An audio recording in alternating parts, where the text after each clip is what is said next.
Hello guys, कैसे हैं आप सब लोग। आई होप कि आप सब बढ़िया होंगे। एक बार फिर से स्वागत है आपके अपने YouTube channel maths by Ankit sir में।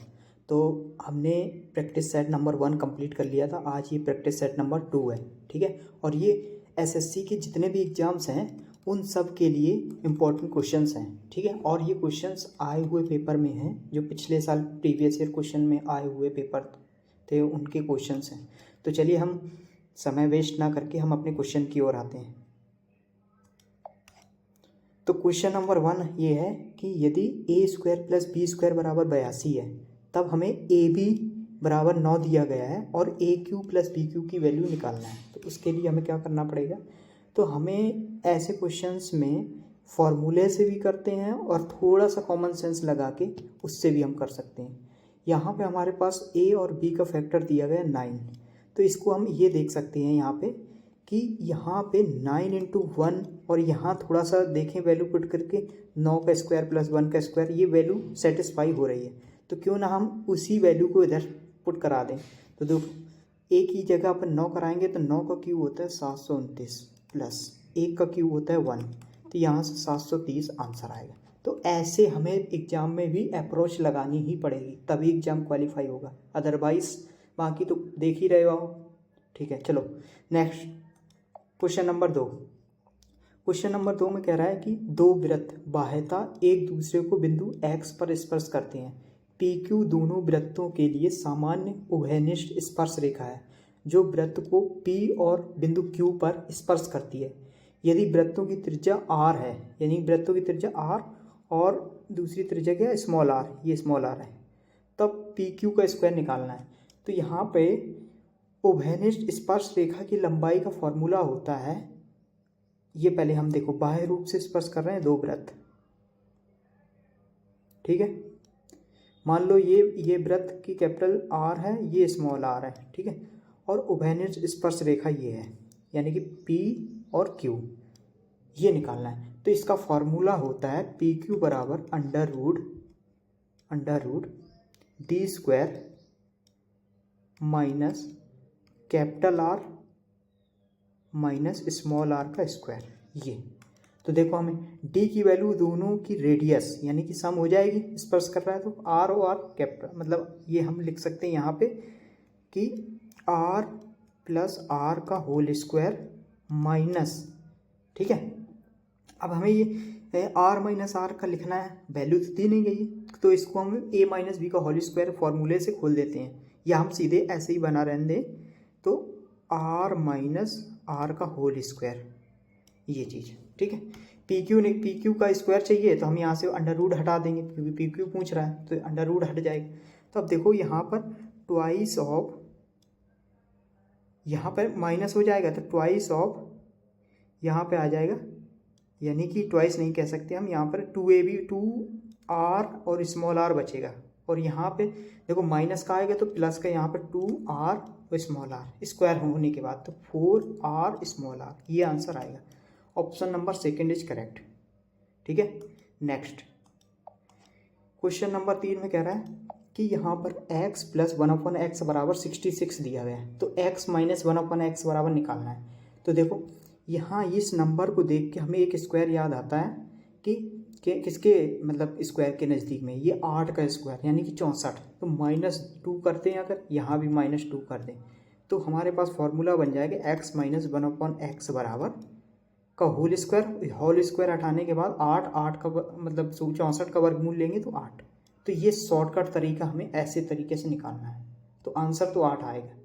बाकी तुम फॉर्मूले पूरे पुट करके भी कर सकते हो, लेकिन इस अप्रोच से करना है तुम्हें, ठीक है। नेक्स्ट क्वेश्चन नंबर 4 में क्या कह रहा है कि देखो ध्यान से कि क्वेश्चन नंबर 4 क्या कह रहा है, एक सेकेंड, हाँ देखो कह रहा है कि 4 सेंटीमीटर त्रिज्या वाले एक गोले को पिघलाकर 2 सेंटीमीटर त्रिज्या वाले छोटे गोले बनाए जाए। तो ऐसे कितने गोले बनाए गए, गोलों की संख्या निकालनी है। तो इसमें क्या करना है कि हमें पहले जो गोला है, गोले का फॉर्मूला होता है 4πr स्क्वायर।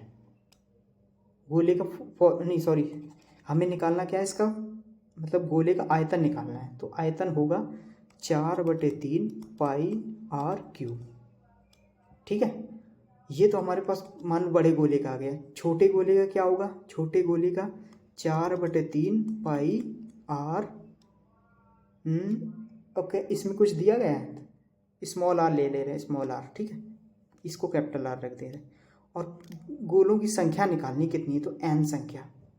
तो छोटे गोले बराबर बड़ा गोले के बराबर हो गया। देखो अब यहाँ से 4/3 पाई, 4/3 पाई कैंसिल हो गया।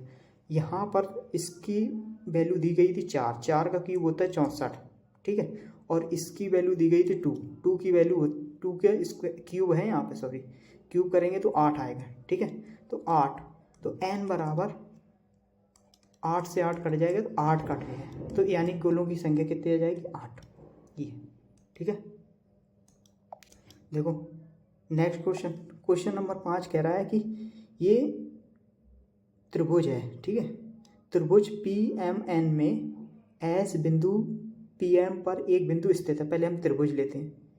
ये हमारे पास एक ट्रायंगल है, ठीक है, यानी कि त्रिभुज है PM और N, ठीक है। S PM पर एक बिंदु है, PM पर के बीच में एक बिंदु है S, ठीक है। और PM को 5-7 के अनुपात में विभाजित करता है, यानी कि PM 5 और 7 के अनुपात में विभाजित करता है। रेखाखंड HT, S और T MN के पैरेलल यानी समांतर है, ये T, ठीक है। यदि MN ये है, ये 24 सेंटीमीटर दिया गया है सवाल में, तो रेखाखंड HT की लंबाई निकालना है, ST ये निकालना है। अब बताओ, इतना तो ये 5 है, इतना, और तो पूरा कितना हो जाएगा? ये 7, 5, 12, यानी कि ये रेशियो 5 है तो ये रेशियो 12, तो 12 की वैल्यू 24 है, तो 5 की वैल्यू 10, तो 10 आंसर आएगा, यानी कि HT की लंबाई 10 सेंटीमीटर। ऑप्शन 4 इज करेक्ट, ठीक है। नेक्स्ट क्वेश्चन नंबर 6वां कह रहा है 26 सेंटीमीटर व्यास वाले एक वृत्त में 10 सेंटीमीटर लंबाई की 2 समान समांतर जीवाएं हैं, तो दोनों जीवाओं के बीच की दूरी ज्ञात करना। तो सबसे पहले तो देखो, ये हमारे पास एक ये है वृत्त, ठीक है।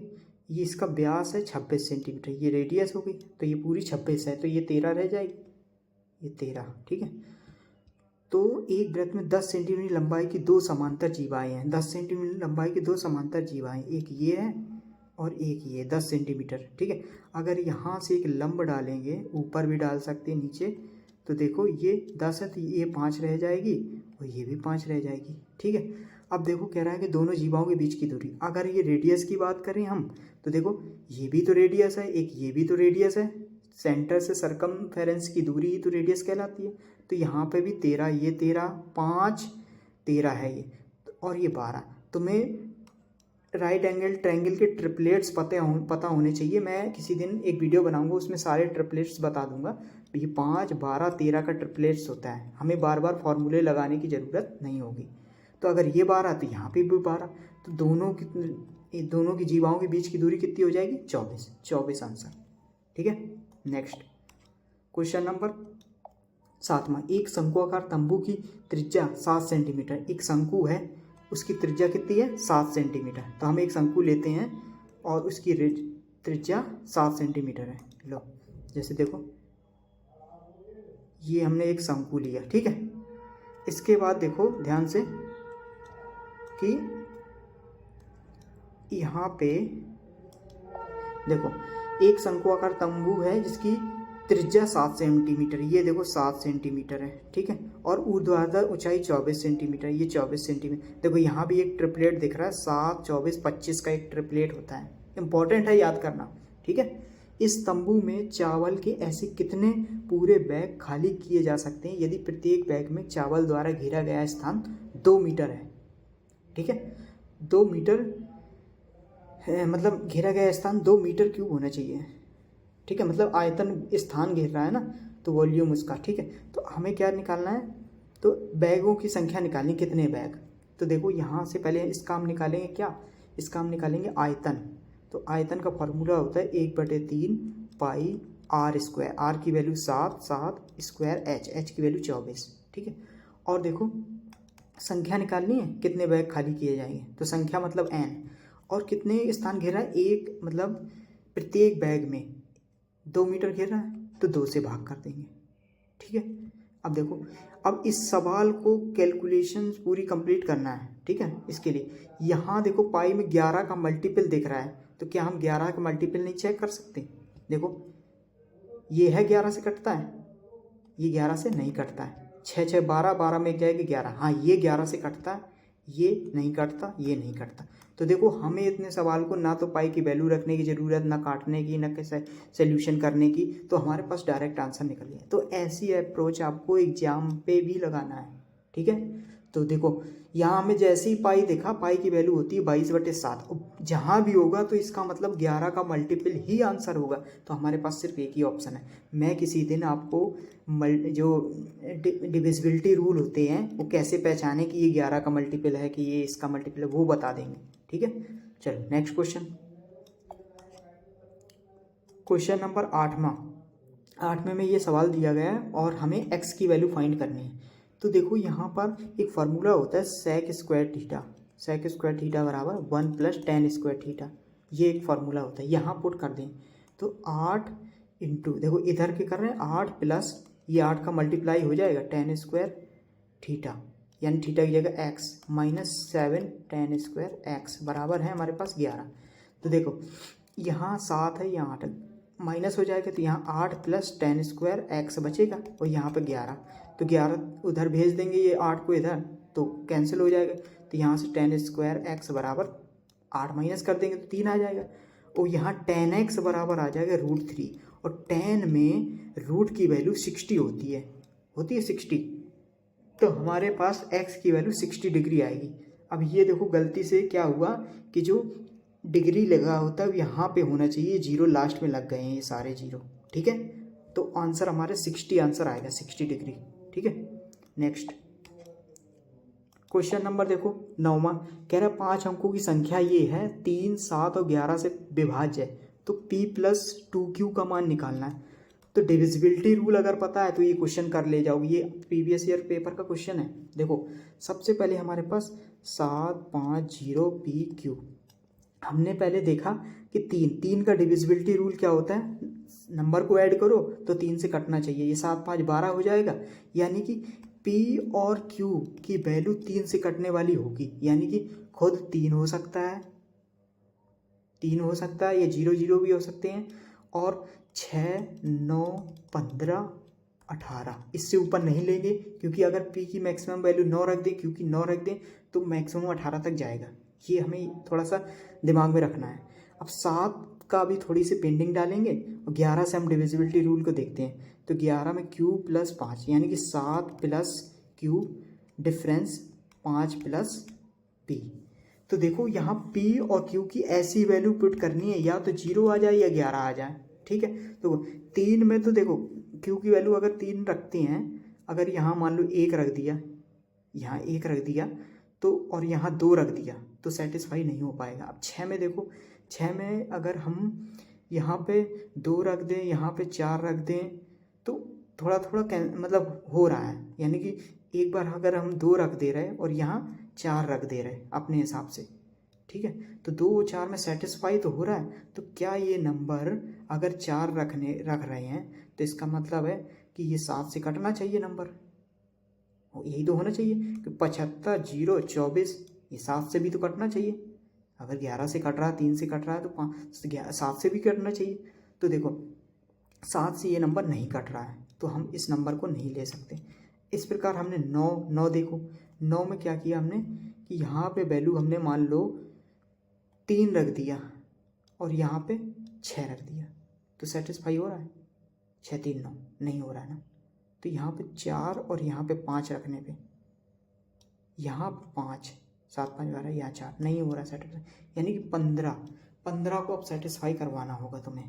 देखो अब कैसे आएगा इसको, तो इसको सेटिस्फाई करवाना है तुम्हें, तो इस वैल्यू को हम पुट करेंगे तभी आएगा नंबर, ठीक है। तो इससे तुम्हें निकल के आएगा, इसको तुम देखते हैं, ठीक है, इस क्वेश्चन को अभी, जब तक नेक्स्ट देखो।